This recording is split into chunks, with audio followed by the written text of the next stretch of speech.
আসসালামু আলাইকুম দর্শক। ভারত কি আর হাসিনাকে কথা বলতে দিবে না? আবার বলছি আমি, হাসিনা কি আর কথা বলতে পারবে না? যেভাবে অডিও কল ছেড়ে দিয়ে হাসিনা বাংলাদেশে অস্থিতিশীলতা সৃষ্টি করার চেষ্টা করত, সেই প্রচেষ্টা কি মাঠে মারা যাচ্ছে? ভারত কি আর হাসিনাকে কোনো কথা বলতে দিবে না বাংলাদেশ সম্বন্ধে, বাংলাদেশের অভ্যন্তরীণ ব্যাপারে? আসুন একটু সেই ব্যাপারে একটু আলাপ করি, কিছু বিশ্লেষণ করি, অ্যানালাইসিস করি।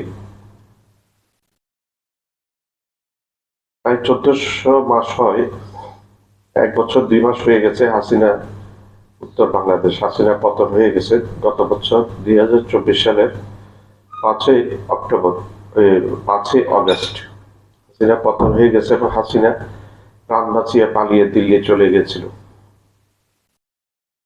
যে হাসিনা একসময় বলেছিল, এই হাসিনাই একসময় বলেছিল মুজিবের বেটি পালায় না, হাসিনা পালায় না, হাসিনা কখনো পালাবে না, মুজিবের বেটি পালাবে না। এখন পালানোর আগে, সবার আগে পালিয়ে গেছে এই হাসিনা। তার ডিভোটেড, তার নিবেদিত প্রাণ, লক্ষ লক্ষ কোটি কোটি কর্মী ফেলে সে আগে পালিয়ে গেছে দিল্লিতে। কোন দেশে তাকে আশ্রয় দেয়নি, রাজনৈতিক আশ্রয় বলেন এবং টেম্পোরারি আশ্রয় বলেন, কোন দেশে কিন্তু তাকে দেয়নি আশ্রয়। দিল্লিতে চলে গেছে এবং প্রথমে কথা ছিল দিল্লি থেকে চেষ্টা করেছিল লন্ডনে যাওয়ার জন্য, কিন্তু লন্ডনে তাকে আশ্রয় দেওয়া হয়নি। যদিও তখন তার বোনের, ছোট বোনের মেয়ে টিউলিপ সিদ্দিকী লন্ডনের ব্রিটিশ এমপি এবং মন্ত্রী ছিল, কিন্তু কাজ হয়নি, এখানে আশ্রয় পায়নি।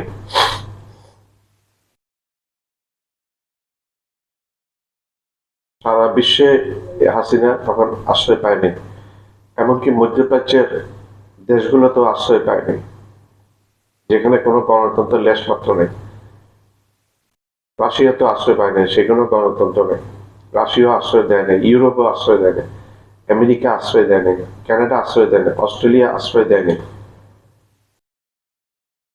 কানাডাও তখন আশ্রয় দেয়নি, নিউজিল্যান্ড আশ্রয় দেয়নি, জাপান, কোরিয়া, চায়না, এমনকি চায়নাও আশ্রয় দেয়নি তাকে।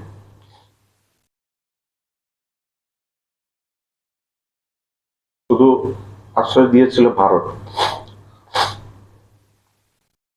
ভারতের আশ্রয়ে আজ অব্দি আছে 1400 মাস, 1400 মাস, আচ্ছা 1 বছর 2 মাস ওইখানে আছে, দিল্লিতে আছে। সেখান থেকে সে অবিরত ইউটিউবের ইয়ের মাধ্যমে, অডিও কলের মাধ্যমে অস্থিতিশীলতা চালাতো এবং নেতা কর্মীদেরকে উজ্জীবিত করার চেষ্টা করতো হত্যার মিছিল করার জন্য। অথচ যখন নেতা কর্মীরা নামতো, মুসলিম নেতা কর্মীরা নামতো, তখন পুলিশের পাদানি খেয়ে তারা আবার ফিরে যেত, জটিকা মিছিলের মতো করতো। এগুলি আসলে কোন একটা রাজনৈতিক কালচারে পড়ে না। সেই শেখ হাসিনা বাংলাদেশে একজন মারাত্মক ধরনের করি বাংলাদেশের জন্য। সে ক্ষমতা বসার পরে সেনাবাহিনীর মেরুদণ্ড ভেঙে দেওয়ার নামে বিডিআর বিদ্রোহ নামে একটি হত্যাকাণ্ড চালিয়েছিল। যদিও এটা বিডিআর হত্যাকাণ্ড, কিন্তু সে আওয়ামী লীগ এবং হাসিনা এটাকে বলেছিল বিডিআর বিদ্রোহ। রয়ের মদতে, ভারতের রয়ের মদতে এই হত্যাকাণ্ড গুলো চালিয়েছিল। র বুঝিয়েছিল যে সেনাবাহিনীর মেরুদণ্ড, ভারতও চাচ্ছিল না বাংলাদেশের সামরিক বাহিনী, সেনাবাহিনী, নৌবাহিনী, বিমান বাহিনী এগুলি মাথা তুলে দেওয়া, বাংলাদেশ প্রতিরক্ষায় বলিয়ান হোক, এটা ভারত কখনো চায়নি। তাদের ওয়ার্ক ফ্রেমের মধ্যে এটা ছিল যে বাংলাদেশের সেনাবাহিনী মেরুদণ্ড ভেঙে দিতে হবে। সেটা হাসিনার সাথে মিলে, আওয়ামী লীগের সাথে মিলে ভারত সেটা 100% সফল হয়েছিল, যার কারণে বাংলাদেশের 56 জন আর্মি অফিসারকে মেরে ফেলা হয়েছে। বাংলাদেশে বিডিআর এর নিজস্ব কোনো অফিসার নাই, বিজিবির সব হচ্ছে ডেপুটেশনে থাকে সেনাবাহিনীর অফিসার, একটা মেয়াদের জন্য থাকে, তারপর আবার তারা সেনাবাহিনীতে ফিরে যায়।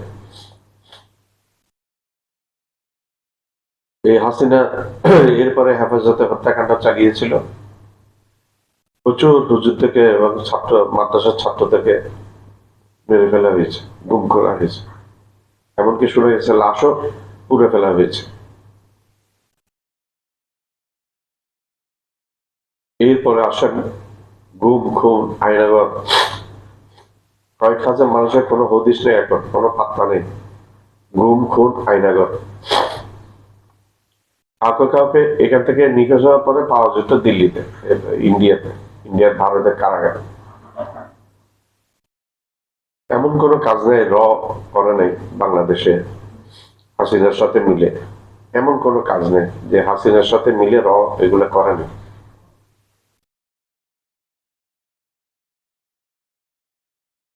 এর একটা পরিকল্পনা ছিল, ভারতের একটা পরিকল্পনা ছিল, মোদির একটা পরিকল্পনা ছিল বাংলাদেশকে করায়ত্ত করে বাংলাদেশকে আগে আর পরে ভারতের আরেকটি রাজ্য হিসেবে ডিক্লেয়ার করা, অঙ্গরাজ্য হিসেবে ডিক্লেয়ার করা।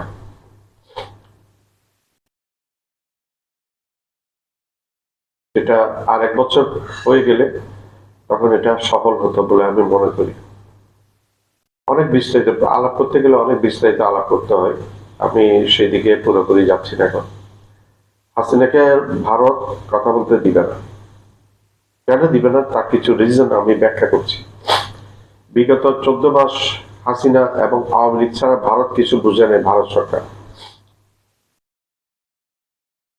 বিগত 14 মাস আওয়ামী লীগ এবং হাসিনা ছাড়া ভারত কিছু বুঝে নেই। ভারতের একটা আশা ছিল আওয়ামী লীগকে পুনরায় ক্ষমতায় বসাবে, হাসিনাকে পুনরায় ক্ষমতায় বসাবে। একটা কথা আছে না, রাখে আল্লাহ মারে কে, মারে আল্লাহ রাখে কে। ভারতের সেই প্ল্যান কার্যকর হয়নি। র ওয়াজ ফেলিওর ইন বাংলাদেশ ফাইনালি। এখন আর ভারতের কবজায় বাংলাদেশ নাই।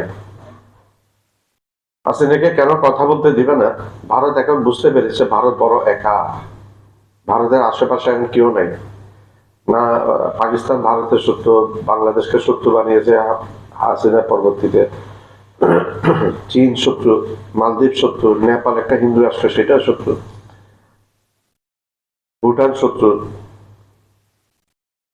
শ্রীলঙ্কার শত্রু, বার্মা তাদের বন্ধু না, বার্মা চীনের বন্ধু, তালেবান শাসিত আফগানিস্তান ভারতের বন্ধু না, বন্ধু কোনোদিন হবে না, হতে পারে না। রাশিয়া এখন পোল্টি নিয়েছে ভারতের মোদির সাথে। রাশিয়া পোল্টি নিয়েছে, রাশিয়া তার মিডিল ইস্টে ব্যবসা হারাতে চাইবে না ভারতের সাথে পোল্টি নিয়ে, ভারতের পক্ষ নিয়ে। রাশিয়া চীনকে হারাবে না, চীনের সাথে ভারতের সাপে নেওয়ালের সম্পর্ক। ভারতের পক্ষ নিয়ে চীনকে রাশিয়া কোনোদিনই হারাবে না, সেটা রাশিয়ার জন্য বিপজ্জনক হবে।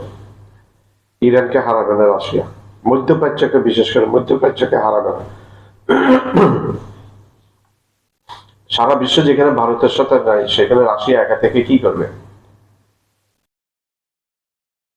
স্যাংশন দিয়ে দিয়েছে ডোনাল্ড ট্রাম্প 50% ট্যারিফ, স্যাংশন না ট্যারিফ দিয়ে দিয়েছে 50% ভারতীয় পণ্যের উপর। কোনো একটা পণ্য 100 টাকা বিক্রি করলে 50 টাকা ট্যাক্স তাকে দিয়ে আসতে হবে। সেটা এখন ভারতীয় পণ্য ওইখানে যাওয়ার পথ অনেকটা নিষিদ্ধ গেছে। পক্ষান্তরে বাংলাদেশের জন্য, বাংলাদেশের ট্যারিফ আগে ছিল 35%, সেটাকে ডক্টর মোহাম্মদ ইউনূস সাহেব দেন দরবার করে নিয়ে আসছে 20%। পাকিস্তানের ট্যারিফ 19%, বাংলাদেশের ট্যারিফ 20%। বাংলাদেশ এখন আমেরিকার খুবই ঘনিষ্ঠ হয়ে গেছে, বাংলাদেশ চায়নারও খুব ঘনিষ্ঠ, বাংলাদেশ এবং পাকিস্তানের খুব ঘনিষ্ঠ। হাসিনা উত্তর, ভারত যতই বাংলাদেশকে ডলার দিচ্ছে, ইস্টে যাচ্ছে, মারতে যাচ্ছে, ততই বাংলাদেশ ঝুঁকছে আমেরিকার দিকে, চায়নার দিকে, পাকিস্তানের দিকে। এটা একটা স্বাভাবিক, ছোট একটা দেশ, আমাদের সাথে ভারতে কোনো বিরোধ ছিল না, এই নরেন্দ্র মোদী তৈরি করেছে সব বিরোধগুলা, নরেন্দ্র মোদী সব বিরোধগুলা তৈরি করেছে। আমরা কোনো বিরোধ তৈরি করিনি, আমরা বন্ধুত্ব চেয়েছিলাম। যে প্রসঙ্গে আবার মূল প্রসঙ্গে একটু এসে যায়, কথা প্রসঙ্গে অন্যান্য প্রশ্ন ইয়েগুলো চলে আসে, আনুষঙ্গিক বিষয়গুলো চলে আসে। ভারত হাসিনাকে আর কথা বলতে দিবে না। ভারত বিগত 14 মাস মনে করেছিল হাসিনাকে পুনরায় বসাতে পারবে। তখন ভারতের সংশয় ছিল, জামাতের ব্যাপারে ভারতের বরাবর একটা সংশয় ছিল। গত 2 দিন আগে 3 দিন আগে বাংলাদেশের সাংবাদিকদেরকে দিল্লিতে ডেকে বিক্রম মিশ্রি বলেছে ভারত বাংলাদেশের নির্বাচিত আগামী যে জনগণ ভোট দেওয়ার যেটা নির্বাচিত সরকার, সেই নির্বাচিত সরকারের সাথে কাজ করবে। সে যেই হোক, যেই সরকারের হোক, আওয়ামী লীগ তো আর এখন আসতে পারবে না। হয় জামাত ক্ষমতায় আসবে আর নাইলে বিএনপি ক্ষমতায় আসবে। আগে জামাতের ব্যাপারে ভারতের অ্যালার্জি ছিল, এখন ভারত তার ওই জায়গা থেকে উঠে আসতে শুরু করেছে। ভারত এখন তার পূর্বের জায়গা থেকে সরে এসেছে। ভারত বুঝতে পেরেছে। তবে একটা কথা আছে বাংলায়, গাধা পরিষ্কার পানি খায় না, পানিটা প্রথমে খাবো। গাধা কিন্তু পানি খাবেই আজকার কালো। গাধা পানি খেতে হবে। পরিষ্কার পানি পেলে সে পানিকে গাধা মাটির সাথে কাদার সাথে মিক্স করে অপরিষ্কার করে ঘোলা করে তারপর সে পানি খায়। গাধা পানি খায় ঘোলা পানি, গাধা পানি খায় ঘোলা করে। ঠিক ভারতের অবস্থা হয়েছে সেরকম। বিগত 1 বছর ভারত আমাদেরকে কোন রকম সুযোগ সুবিধা দেয়, বরাবর অসুবিধা করে এসছে। এবার আজকে পর্যন্ত ভারত সব দিকে আমাদের ক্ষতি করার চেষ্টা করেছে, কিন্তু লাভ নেই। দিন শেষে ডক্টর মোহাম্মদ ইউনূসের সাথে খেলায় নরেন্দ্র মোদী পরাজিত হয়েছে প্রত্যেকটা ইভেন্টে। ডক্টর মোহাম্মদ ইউনূস ক্ষমতায় বসার পরে আমেরিকা গিয়েছিল, তখন নরেন্দ্র মোদী গিয়েছিল। ডক্টর মোহাম্মদ ইউনূস সাহেব তখন আশা প্রকাশ করেছিলেন, ইচ্ছা প্রকাশ করেছিলেন একটা বৈঠক, সাইডলাইন একটা বৈঠক করার জন্য। নরেন্দ্র মোদী ডক্টর মোহাম্মদ ইউনূস সাহেবকে পাত্তা না দিয়ে তাড়াতাড়ি সে আগে গিয়ে তাড়াতাড়ি চলে এসে যেন দেখা না হয়। সে নির্বাচিত সরকারের সাথে বৈঠক করবে। কি হলো, 4 মাস পরে থাইল্যান্ডে ঠিক ডক্টর মোহাম্মদ ইউনূস সাহেবের সাথে বৈঠকে বসতে হয়েছে নরেন্দ্র মোদীকে, চাওয়ালা মোদীকে। অহংকার তার পড়ে গেছে, বসতেই হয়েছে। এবং আমরা দেখেছি মোদী তার সাঙ্গপাঙ্গ নিয়ে বসে আছে, অপেক্ষায় আছে কখন ডক্টর ইউনূস আসবে। ডক্টর ইউনূস আসার পরে সবাই উঠে দাঁড়িয়ে গেছে।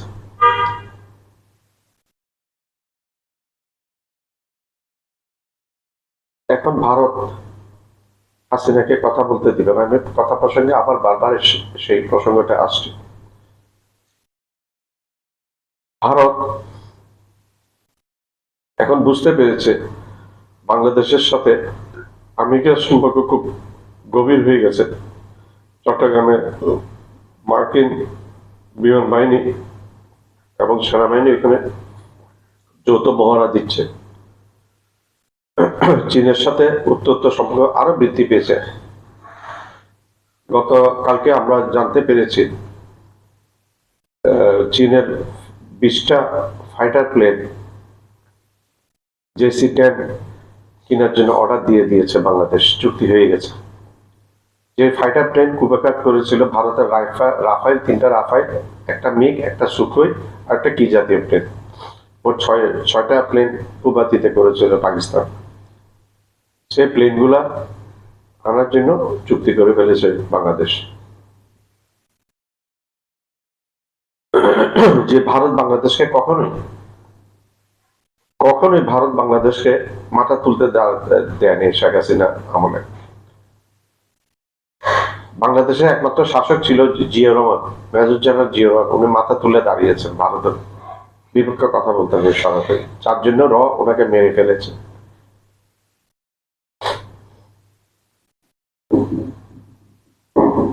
এখন তুরস্ক বাংলাদেশকে ড্রোন দিয়েছে। তুরস্কের সাথে বাংলাদেশের সামরিক সম্পর্ক আরো জোরদার হয়ে গেছে। তুরস্কের সমস্যা কেনার ব্যাপারে আরো শক্ত হয়ে গেছে সম্পর্ক। পাকিস্তানের সাথে অনেক বেশি সম্পর্ক হয়ে গেছে। পাকিস্তানে আমাদের বাংলাদেশের সেনাবাহিনীর ঊর্ধ্বতন কর্তৃপক্ষ বারবার ভিজিটে গিয়েছেন, এখানে পরিদর্শন করেছে বিভিন্ন ইয়েতে। ইতিমধ্যে একটা কারণ হয়ে গেছে, কাণ্ড হয়ে গেছে। পেহেলগাম ইস্যু নিয়ে ভারত পাকিস্তানকে আক্রমণ করার পরপরই 2 দিনের মাথায় পাকিস্তান এমন জবাব দিয়েছে, ভারত পরাজয় বরণ করেছে এবং ডোনাল্ড ট্রাম্পের হাতে পায়ে ধরেছে যুদ্ধ বন্ধ করার জন্য। পাকিস্তান বুঝিয়ে দিয়েছে পাকিস্তান এখন আগে সে পাকিস্তান নাই, আক্রমণে কিভাবে ইয়ে করতে হয় সেটা পাকিস্তান জানে। ভারত কতগুলো ফাও হুমকি দেয়। ভারতের সেনাপ্রধান জেনারেল উপেন্দ্র ত্রিবেদী গত কয়েকদিন আগে পাকিস্তানকে বিশ্ব মানচিত্র থেকে মুছে দেওয়ার কথা বলেছিল। এগুলো একটা পাগলের প্রলাপ ছাড়া আর কিছুই না। ভারত থেকে পাকিস্তানের পারমাণবিক অস্ত্র অনেক বেশি এবং সবগুলো সজ্জিত মিসাইল ওয়ারহেড সজ্জিত, এগুলো মিসাইলের মাথায় এগুলো সজ্জিত। পাকিস্তান এগুলো রেডি করে রাখে। সেই পহেলগাম ইস্যু নিয়ে ভারত পাকিস্তান যুদ্ধের সময় পাকিস্তান বলছে আমাদের সব মিসাইল গুলা পারমাণবিক সজ্জিত ভারতের দিকে তাক করে আছে। এরপরে পাকিস্তানের সেনাপ্রধান আরেকটা বক্তব্য দিয়েছিলেন, আসিফ মুনির সাহেব, যে পাকিস্তান যদি মনে করে অস্তিত্বের সংকটে পড়ে গেছে তাইলে পাকিস্তান অর্ধেক দুনিয়াকে সাথে নিয়ে পাকিস্তান ধ্বংস হবে, একা পাকিস্তান ধ্বংস হবে না। সে অর্ধেক দুনিয়া বলতে ভারতও তার ভিতরে চলে আসবে। আর জেনারেল উপেন্দ্রর বাসা একটা ছোট বাচ্চাদের বাল্যকিল্লা ছাড়া কিছু না। আপনারা ভারতীয়রা আপনারা ভারত পাকিস্তানকে আক্রমণ করবে, পাকিস্তান তো বসে বসে আইসক্রিম খাবে না। পাকিস্তান এতগুলো মিসাইল এতগুলো পারমাণবিক অস্ত্র বানিয়ে রেখেছে বিশেষ করে ভারতের জন্য। এটা রিজন 99% রিজন হচ্ছে ভারতের জন্য। ভারত যেন কোনো কিছু করতে না পারে, প্রতিরক্ষা শুরু। এর মধ্যে গত 8-10 দিনের ঘটনা ঘটে গেছে। সৌদি আরব ইসরায়েল কাতারকে আক্রমণ করে বসেছে। ইসরায়েল হচ্ছে ভারতের মোদির নেতানিয়াহু হচ্ছে মোদির একজন ঘনিষ্ঠ বন্ধু। এই গাজাতে ফিলিস্তিনি মানুষদের হত্যাকাণ্ডের শরিক হয়েছে মোদি। কেমন শরিক হয়েছে? মোদি এখানে জাহাজ বোঝাই করে করে আগ্নেয়াস্ত্র সামরিক অস্ত্র পাঠিয়েছে, যেগুলা ইসরায়েল গাজার ফিলিস্তিনি মুসলমানদের বিরুদ্ধে ব্যবহার করেছে। তো এখানে শুধু প্যালেস্টাইন ঘটনায় শুধু একা নেতানিয়াহু দায়ী না, সেখানে আগে আমেরিকার প্রেসিডেন্টও দায়ী আছে, সমানভাবে দায়ী আছে ভারতের নরেন্দ্র মোদী। যেভাবে নরেন্দ্র মোদী আমাদের বাংলাদেশের হত্যাকাণ্ডের সাথে জন্য শুধু শেখ হাসিনা দায়ী নেন, তার সাথে নরেন্দ্র মোদীও দায়ী আছে, সমানভাবে দায়ী। নরেন্দ্র মোদীর পৃষ্ঠপোষকতায় ভারতের পৃষ্ঠপোষকতায় শেখ হাসিনা এতগুলো কর্মকাণ্ড করেছে, অবৈধভাবে 16 বছর ছিলেন। এখন ভারত বুঝতে পেরেছে বাংলাদেশকে যদি আরো বেশি চাপের মধ্যে ফেলে বাংলাদেশ আরো বেশি চলে যাবে পাকিস্তানের দিকে। হয়তো পাকিস্তানের সাথে সামরিক ওই যে সৌদি আরব যে চুক্তিটা করে বসে সেই চুক্তি করে ফেলবে এবং চীনের দিকে আরো ঝুঁকে যাবে, আমেরিকার দিকে আরো ঝুঁকে যাবে। এটাতে ভারতের বিপদ। ভারত মনে করছে বাংলাদেশের সাথে এই 2-3টা দেশের আমেরিকা, পাকিস্তান এবং চীনের সাথে সম্পর্ক বৃদ্ধি হওয়া ভারতের আঞ্চলিক অখণ্ডতার জন্য বিপদ। ভারতের 7 সিস্টার হুমকি মুখে পড়বে, এটা ভারত মনে করছে, বুঝতে পারছে না। ডক্টর মোহাম্মদ ইউনূসের ক্ষমতায় আসার 2 দিন আগে ঘোষণা করেছিলেন বাংলাদেশকে যদি ভারত অস্থিতিশীল করতে চায়, ভারতের 7 সিস্টার অস্থিতিশীল হয়ে যাবে। সে অস্থিতিশীলতার ঢেউ পশ্চিমবাংলায় লাগবে, সেটা বিহার হয়ে দিল্লিতে পর্যন্ত গিয়ে আসতে পড়বে অস্থিতিশীলতার ঢেউ। উনি আসলে সত্য কথাটাই বলেছেন, সত্য কথাই উনি বলেছেন। তো এখন ভারত বুঝতে পারছে ভারতের দাদাগিরির দিন শেষ হয়ে গেছে। বাংলাদেশ অস্ত্র কিনছে, বাংলাদেশ ভারতের চক্রাঙ্গাকে বৃদ্ধাঙ্গুল দেখিয়ে চীনের 20টা ফাইটার প্লেন কিনছে। বেশি দিন লাগবে না, হয়তো চলে আসবে আমাদের বাংলাদেশে। আমরা বাংলাদেশি, আমরা উত্তর আমরা কামনা করব সরকার যেন পাকিস্তানের সাথে চুক্তিটা করে ফেলে, চীনের সাথেও যেন চুক্তি করে, এবং আমেরিকার সাথে তো বাংলাদেশের ডিল আছে আমেরিকা। এখন আরেকটা ব্যাপার, রাখাইন আরাকানকে আমেরিকা চাচ্ছে বাংলাদেশের চট্টগ্রামের সাথে জুড়ে দেয়, বাংলাদেশের ম্যাপে বাংলাদেশের সাথে জুড়ে দেওয়ার জন্য। অ্যাকচুয়ালি ভৌগোলিকভাবে দেখতে গেলে কিন্তু এই আরাকান রাখাইনের এই অঞ্চলগুলো ছিল বাংলাদেশের সাথে।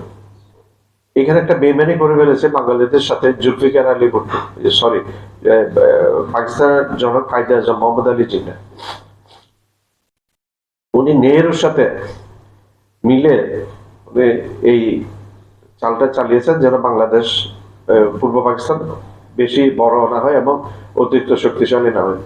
কারণ অতিরিক্ত শক্তিশালী হলে বাংলাদেশের পূর্ব পাকিস্তানের মানুষ তখন পাকিস্তানের প্রধানমন্ত্রী প্রেসিডেন্ট হবে বাংলাদেশ থেকে, সেটাই চাইনি। আরো অনেক ব্যাপার আছে, আমি কাজে মোহাম্মদ আলী জিন্নাহ সম্বন্ধে একটা ভিডিও বানাবো, ইচ্ছা রাখি, আপনাদের দোয়ায়।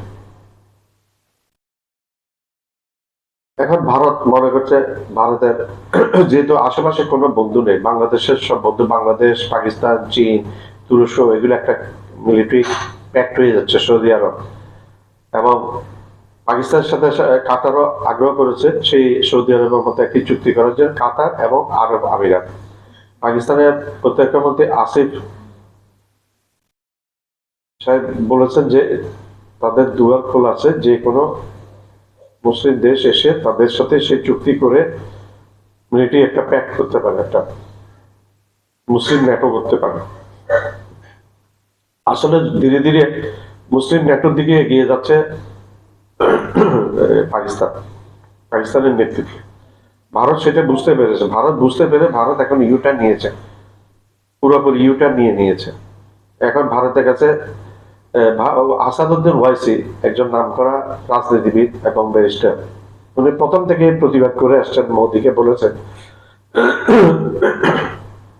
সরি, আপনি সম্পর্ক রাখবেন বাংলাদেশের মানুষের সাথে, বাংলাদেশের সরকারের সাথে।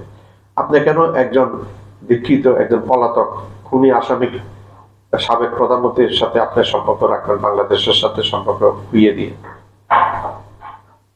এই 1 বছর আগের কথা এখন সত্যি পরিণত হচ্ছে। মোদির গোমূত্র খাওয়া মোদির হয়তো ব্রেনের মধ্যে ঢুকতেছে এটা।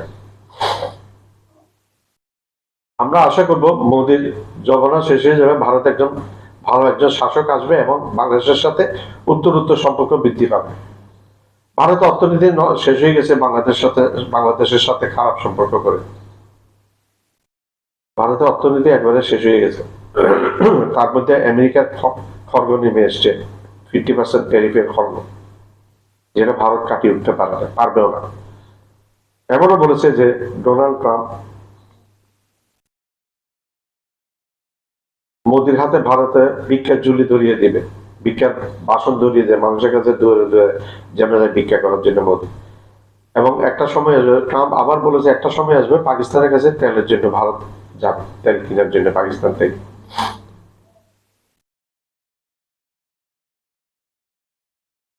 ভারত এখন চরম প্রতিকূল অবস্থায় আছে। ভারত বাংলাদেশের সাথে যদি আক্রমণও করে, ভারত খুব একটা বেশি টিকে থাকতে পারবে না।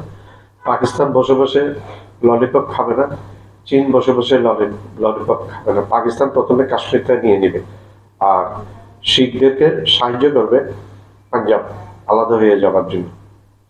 পশ্চিমবাংলা ভারতের সাথে থাকতে চাচ্ছে না। মুর্শিদাবাদ এবং কিছু অংশ খুলনার সাথে থাকার ইচ্ছা ব্যক্ত করেছে। এইদিকে আসামের করিমগঞ্জ সিলেটের সাথে চলে আসার ইয়ে করেছে। এগুলো সবগুলা কায়দে মোহাম্মদ আলী জিন্নাহ নেহরুর সাথে মিলে একটা চক্রান্ত ছিল, আর কিছু নাইলে করিমগঞ্জ ছিল বাংলাদেশের পূর্ব পাকিস্তানের সাথে থাকার কথা ঐতিহাসিক ভাবে।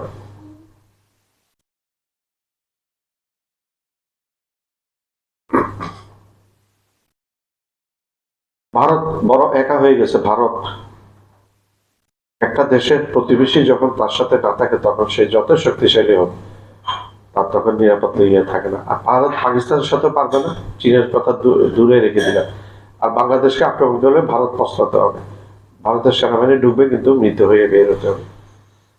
ভারত সবকিছু বুঝে এখন দেখছে যে তাদের অস্তিত্বের সংকট হয়ে গেছে এই বাংলাদেশের সাথে সম্পর্ক নষ্ট করে দিয়ে বাংলাদেশ আরো ঝুঁকছে এই 3-4টি দেশের দিকে। আমি বাংলাদেশ সরকারকে অনুরোধ করবো আপনার পাকিস্তানের সাথে একটা সামরিক চুক্তি করে ফেলেন, সামরিক নিরাপত্তা চুক্তি, এবং চীনের সাথেও আরো উত্তরোত্তর চুক্তি করেন। চীনের সাথে ব্যবসা বাণিজ্য আরো বাড়িয়ে ফেলে, সামরিক অস্ত্র চীন থেকে কিনে, পাকিস্তান থেকে কিনে, কিনছেন এখন তুরস্ক থেকে কিনে।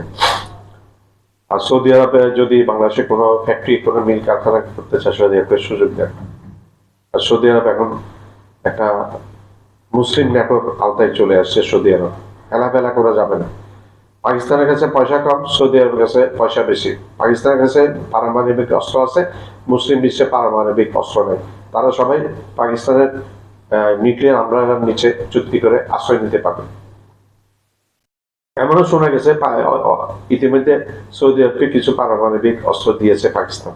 যাই হোক, সেগুলা যেহেতু অথেন্টিক কোনো রিপোর্ট না, সেগুলো আমরা বিশ্বাসও করতে পারি না, আবার অবিশ্বাসও করতে পারি না, যেটা কোনো এখনো ভিত্তি নেই, কোনো এভিডেন্স নেই, সাবুত নেই, প্রমাণ নেই। ভারতের অভ্যন্তরে নরেন্দ্র মোদীর অবস্থা খুব খারাপ হয়ে গেছে। নরেন্দ্র মোদীর বিপক্ষে চলে গেছে ভারতের মানুষ। ভারতের আরেকজন নাম করা রাজনীতিবিদ ছিলেন শশী থারুর। শশী থারুর একটা কথা বলেছিলেন, আমরা কি জামাতের সাথে, জামাত সরকার করলে আমাদের তো জামাতের সাথে হয়তো নেগোসিয়েশন করতে হবে, আলাপ আলোচনা করতে হবে। এক দেশের সাথে যে আরেক দেশের সরকার যদি না জামাত আসে, তবে এটা সত্য, হয় বিএনপি আসবে আর নাইলে জামাত আসবে, আর নাইলে এই দুইটা দল মিলে, অন্য ছোট দল নিয়ে একটা কোয়ালিশন গভর্নমেন্ট হয়ে যাবে। তবে হাসিনা যেভাবে ভারত সুযোগ সুবিধা দিয়েছে, যেভাবে ভারতের দাসীতে পরিণত হয়েছিল, ভারতের সেবা দাসী হিসেবে পরিণত নিজের তৈরি করেছিল, সেরকম কেউ হবে না, আর হইয়া এখন টিকতে পারবে না। বাংলাদেশের মানুষ এখন সচেতন হয়ে গেছে, জেনজি বরাবর সরকারের পিছনে থাকবে, লেগে থাকবে। So if in future any government form in Bangladesh, they have to count about the Gen Z, about the teenage, this percentage more than 50%, 55 to 60% like this total out of total population, this Gen Z. So we cannot ignore in Bangladesh in future, if any government come, they cannot ignore this Gen Z. এই Gen Z বাংলাদেশে রাষ্ট্রক্ষমতা থেকে fascist হাসিনাকে বিদায় করেছে, নেপালের অলি শর্মাকে বিদায় করেছে, তার আগে শ্রীলঙ্কার রাজাপাকসেকে বিদায় করেছে, সিরিয়াতেও হয়েছে একই ঘটনা, আরো অন্যান্য দেশে, অনেক দেশে হয়েছে, বেশ কিছু দেশে হয়েছে একই ঘটনা Gen Z. So cannot ignore Gen Z, cannot ignore the population, Bangladeshi population. নির্বাচনের মাধ্যমে ক্ষমতায় আসবেন, আপনারা চুরি ডাকাতি করবেন, আগে সে সংস্কৃতি ভুলে যাবেন, সেটা চলবে না। आज शेख हसीना को ऐसा कर ली, वो जो बांग्लादेश से भागकर आकर बैठी है। আসসালামু আলাইকুম দর্শক, আশা করি সবাই ভালো আছেন। আজকে একটি গুরুত্বপূর্ণ প্রতিবেদন নিয়ে আপনাদের সামনে হাজির হলাম। দর্শক, আপনি জানেন কি ভারতের অন্যতম প্রধান এবং বিখ্যাত নেতাদের মধ্যে আসাদুদ্দিন ওয়াইসির নাম চলে আসে। এইবার আসাদুদ্দিন ওয়াইসি বাংলাদেশের সাবেক প্রধানমন্ত্রী শেখ হাসিনাকে নিয়ে এমন এক বিস্ফোরক মন্তব্য করলেন যা আপনি নিজের কানে না শুনলে কোনোদিন বিশ্বাস করবেন না। वो जो बांग्लादेश से भागकर, ভারতের এই মুসলিম নেতা আসাদুদ্দিন ওয়াইসি তিনি শেখ হাসিনাকে চরম অপমান করলেন। তিনি শেখ হাসিনাকে গেট লস্ট বললেন। দর্শক, ভারতের এই মুসলিম নেতা ছাড়াও ভারতের বিভিন্ন নেতা এবং ভারতের বিভিন্ন মানুষ বাংলাদেশের শেখ হাসিনাকে অপমান করছেন। ভারতের নাগরিক এবং ভারতের নেতারা তারা বাংলাদেশের শেখ হাসিনাকে ভারতে থাকুক, দিল্লিতে থাকুক এটা চাইছেন না। দর্শক, আজকের এই প্রতিবেদনটা অত্যন্ত গুরুত্বপূর্ণ। ভিডিওর শেষ অংশ পর্যন্ত দেখলে আপনারা জানতে পারবেন শেখ হাসিনাকে কিভাবে চরম অপমান করছে ভারত। চলুন ভিডিও শুরু করা যাক। शेख हसीना को दे दिया दफ्तर बनाने दिल्ली में दफ्तर बनवाते हैं शेख हसीना से और यहाँ बांग्लादेश से ढूंढते हैं। দর্শক, এইখানে ভারতের এক ভদ্র মহিলা তিনি বলছেন শেখ হাসিনাকে দিল্লিতে দিয়ে দিয়েছো শেখ হাসিনাকে অফিস খুলে বসতে। এইখানে আওয়ামী লীগের অফিস খুলে বসে আছে শেখ হাসিনা। দর্শক, চলুন দেখে আসি ভারতের মুসলিম নেতা আসাদুদ্দিন ওয়াইসি বাংলাদেশের সাবেক প্রধানমন্ত্রী শেখ হাসিনাকে নিয়ে কি বলছেন। आप शेख हसीना को ऐसा कर लिए कि बांग्लादेश को भूल गए। हमको तो बांग्लादेशों का साथ देना था, शेख हसीना का क्यों दिए? तुम बांग्लादेश से दोस्ती करो। ভারতের মুসলিম নেতা আসাদুদ্দিন ওয়াইসি তিনি বলছেন নরেন্দ্র মোদীকে উদ্দেশ্য করে, আপনি শেখ হাসিনাকে এত আপন করেছেন, শেখ হাসিনা করতে করতে আপনি বাংলাদেশকে ছেড়ে দিলেন।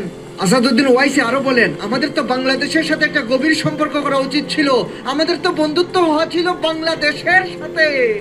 আমরা বাংলাদেশের সাথে সম্পর্ক না করে আমরা কেন শেখ হাসিনাকে ভারতে আনলাম, আমরা কেন শেখ হাসিনার বন্ধু হলাম। একই সাথে আসাদুদ্দিন ওয়াইসি তিনি বললেন, ভারতের প্রধানমন্ত্রী নরেন্দ্র মোদীকে শেখ হাসিনাকে বাদ দিয়ে বাংলাদেশের সাথে সুসম্পর্ক করার পরামর্শ দিলেন। দর্শক, এখন আসাদুদ্দিন ওয়াইসি এমন একটি কথা বলবেন, এমন একটি অংশ শুরু হচ্ছে যেখানে এই মুসলিম নেতা শেখ হাসিনাকে চরম অপমান করলেন। দর্শক, চলুন দেখে আসি প্রতিবেদনের সব থেকে গুরুত্বপূর্ণ অংশ। वो जो बांग्लादेश से भागकर आकर बैठी है, बराए मेहरबानी उसको सीमांचल को लाले, वो खुद बॉर्डर का रास्ता हम दिखा देते, वहां ले जाके छोड़ दे उसको पहले बाहर करें। आप वो क्यों रही दिल्ली में? এখানে আসাদুদ্দিন ওয়াইসি বলছেন, যেই মহিলা বাংলাদেশ থেকে পালিয়ে ভারতে এসেছে, ভারতে আশ্রয় নিয়েছে, সেই বাংলাদেশের সাবেক প্রধানমন্ত্রী শেখ হাসিনাকে আমাদের কাছে নিয়ে আসুন, আমরা বর্ডারের রাস্তা দেখিয়ে দেই, বাংলাদেশ ভারতের সীমান্তে এনে শেখ হাসিনাকে ছেড়ে দেওয়া হোক। আসাদুদ্দিন ওয়াইসি তিনি আরো বলেন, শেখ হাসিনাকে সবার প্রথমে ভারত থেকে বিতাড়িত করতে হবে, শেখ হাসিনাকে দিল্লি থেকে বের করে দিতে হবে। একই সাথে আসাদুদ্দিন ওয়াইসি নরেন্দ্র মোদীর দিকে সরাসরি প্রশ্ন করলেন, শেখ হাসিনাকে ভারত থেকে বিতাড়িত করুন, শেখ হাসিনা কেন থাকবে ভারতে? এই প্রশ্ন ছুড়ে দিলেন নরেন্দ্র মোদীর দিকে। आप शेख हसीना को ऐसा कर ली, वो जो बांग्लादेश से भागकर आकर बैठी है। দর্শক, একটা গুরুত্বপূর্ণ বিষয়, যেভাবে শেখ হাসিনাকে নিয়ে বাংলাদেশের সাবেক প্রধানমন্ত্রী শেখ হাসিনাকে নিয়ে ভারতের রাজনীতি উত্তাল হয়ে উঠলো, শুধু আসাদুদ্দিন ওয়াইসি নয়, শুধু ভারতের সাধারণ মানুষ নয়, ভারতের বিভিন্ন শ্রেণী পেশার মানুষ এবং ভারতের বিভিন্ন নেতা কর্মীরা শেখ হাসিনার বিরুদ্ধে বিষোদ্গার ছাড়ছেন। তারা বলছেন, তারা প্রশ্ন তুলছেন সরকারের দিকে, শেখ হাসিনাকে চাই নাকি বাংলাদেশকে চাই? শেখ হাসিনা কেন দিল্লিতে থাকবে? শেখ হাসিনার দিল্লিতে অফিস কেন থাকবে? बॉर्डर का रास्ता हम दिखा देते, वहां ले जाके छोड़ दे उसको। আপনাদের কি মনে হয় শেখ হাসিনা কি ভারতে থাকতে পারবে? এই উত্তাল রাজনীতির মধ্যে শেখ হাসিনার থাকাটা কি সম্ভব হবে? দর্শক, আজকের এই প্রতিবেদনে আমরা দেখলাম শেখ হাসিনার চরম অপমান ভারতের মাটিতে। এই ভিডিওটি সম্পর্কে আপনি আপনার মূল্যবান